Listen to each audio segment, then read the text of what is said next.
आज एक बहुत ही इंटरेस्टिंग टॉपिक पे बात करूंगा और स्पेशली आपने देखा होगा कि बहुत सारे लोगों में उनकी बैली बहुत ज़्यादा बड़ी होती है। उनका जिस्म ऊपर का हिस्सा जो है बहुत ज़्यादा मोटा होता है। और कुछ लोग ऐसे होते हैं जिनका नीचे का हिस्सा हिप जो एरिया है वो बहुत ज़्यादा मोटा होता है। कुछ उनका नीचे लेग्स हैं वो ज़्यादा मोटी नज़र आती हैं। तो आज हम जो डिफरेंट जो शेप हमारी नज़र आती हैं उन पे बात करेंगे कि जो मोटे लोग हैं उन पे हम डिस्कस करेंगे। तो सबसे पहले मेरा चैनल मियां नदीम अहमद को सब्सक्राइब करें। और आज का टॉपिक है ओबेसिटी। और ओबेसिटी में मोटापे के ऊपर जो है हम तीन तरह के मेन, वैसे 6 किस्म की जो मोटापा होता है जो हमारे अपर एरिया में, लोअर एरिया और बिल्कुल लोअर एरिया में जाके हमें नजर आता है। मुख्य लोगों में हम देखते हैं कुछ लोग जो है ना ऊपर से ज़्यादा मोटे हैं, नीचे इतना ज़्यादा मोटे नहीं है। कुछ दरमियान में मोटे हैं, ऊपर का एरिया इतना ज़्यादा मोटा नहीं है और नीचे का एरिया भी ठीक है। और कुछ बिल्कुल नीचे का एरिया जो है उनका मोटा होता है। तो मोटापा जो है बायसेप जो है वो प्रॉब्लम करता है। आपने देखा होगा जो मोटे लोग हैं उनमें सांस का चढ़ना ज़्यादा होता है, उनमें आपने देखा होगा ब्लड प्रेशर का मसला ज़्यादा होता है, उनमें शुगर का लेवल ज़्यादा होता है। और उनको जो बॉडी पेन है, जो जिस्म के दर्द हैं, वो दूसरे लोगों की निस्बत ज़्यादा होते हैं। तो हम आज बात करेंगे कि मोटापा होता क्यों है और क्या ऐसी चीज़ें की जाएं कि हम इसको मोटापे को कम कर लें या रोक लें या वापस अपनी नॉर्मल शेप की तरफ आ जाएं। तो सबसे पहले मोटापा जो बढ़ाने के लिए चीज़ें हैं उसमें हम देखते हैं कि ट्रांस फैट किस में होती है, होती कैसे है।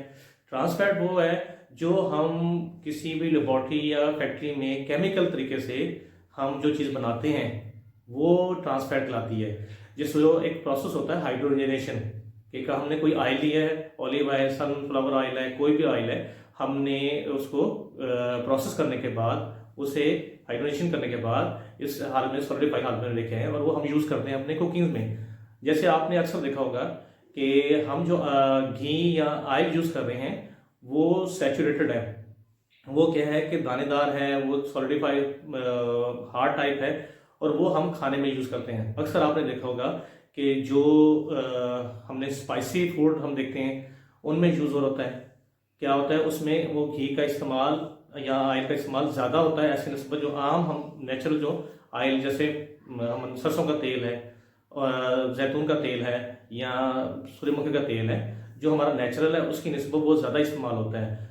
क्यों इस्तेमाल होता है कि उसका टेस्ट मास्क किया जाता है, उसमें एक फ्लेवर ऐड किया जाता है और उसको ज़्यादा देर तक इस्तेमाल करने के लिए, बार बार इस्तेमाल करने के लिए वो ट्रांस फैट जो हमारे रेस्टोरेंट हैं, होटल्स हैं, बेकरीज हैं वो यूज़ करती हैं और हमारे घरों में भी यूज़ होता है। अगर हम इसको कम कर दें, कैसे, हम जो बाहर से लेके आ रहे हैं वो हम देखें कि उसमें जो ट्रांस फैट कितनी है, उसके ऊपर लेबल लगा होता है कि ये जो ऑयल लेके जा रहे हैं, घी लेके जा रहे हैं, इसमें ट्रांस फैट अगर 0 से लेके 0.5 तक है तो ओके, आपकी बॉडी के लिए, आपके जिस्म के लिए ठीक है। और अगर इससे ज़्यादा है तो कोशिश करें कि अवॉइड करें ऐसा हम ऑयल या घी यूज़ करें या सैचुरेटेड जो हम यूज़ कर रहे हैं, ऑयल यूज़ कर रहे हैं, तो वो ऐसा हो जिसमें कम से कम मिकदार हो ट्रांस फैट की।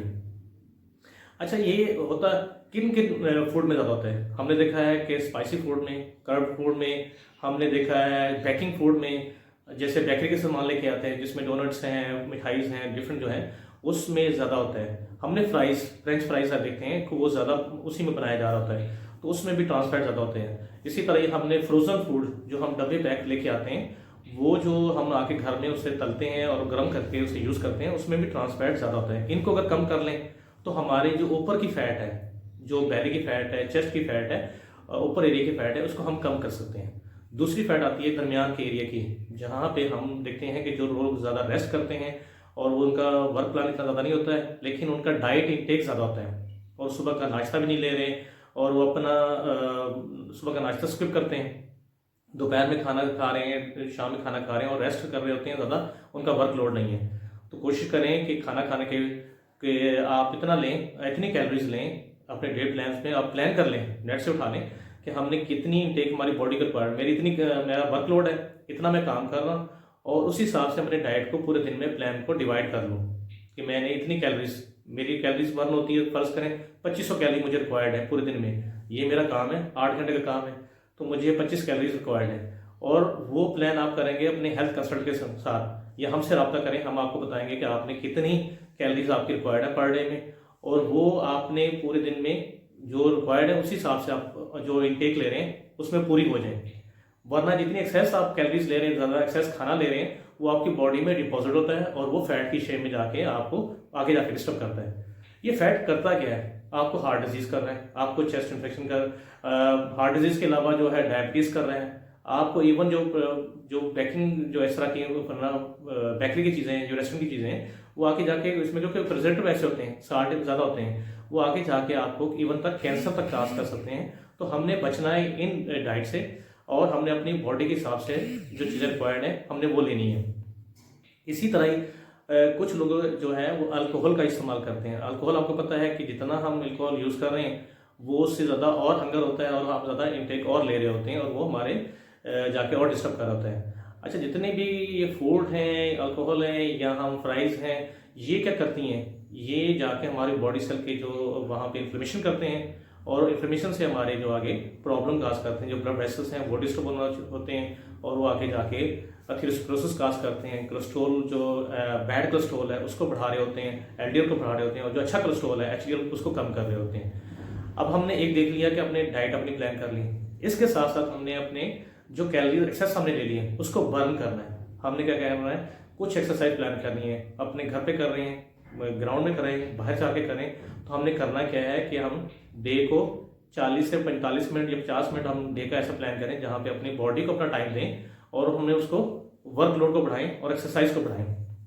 इसके अलावा हम स्लीप जो है उसको प्रॉपर करें। जितनी हम स्लीप प्रॉपर करते जाएंगे हमारा जो डाइजेशन है वो प्रॉपर हो जाएगा। हमारा जो एंग्जाइटी और स्ट्रेस है, क्योंकि वो जो एंग्जाइटी स्ट्रेस हम एक्स्ट्रा ले रहे हैं, स्लीप प्रॉपर नहीं ले रहे हैं, उससे क्या होता है कि हमारा body function, hormonal system disturb होता है, डाइजेशन सिस्टम डिस्टर्ब होता है, उससे भी हमारी जो प्रॉब्लम है बॉडी में वो डिस्टर्ब होती है। इसके अलावा हमने क्या करना है कि एक्सरसाइज के अलावा हम ग्रीन टी को अपनी लाइफ में शामिल करें और वो जो है वो हमारी बॉडी के लिए, हमारे डिफरेंट फंक्शन के लिए वो ज़्यादा अच्छी होती है। और कोशिश करें बैग चीज़ों से, बेकरी की चीज़ों से, रेस्टोरेंट की चीज़ों से जिसमें ट्रांस फैट का इस्तेमाल ज़्यादा है उनको कम से कम करें और हेल्थी लाइफ की तरफ जाएं। तो शुक्रिया, आज की वीडियो इसी के लिए। Thank you much, have a nice day, हाफिज़।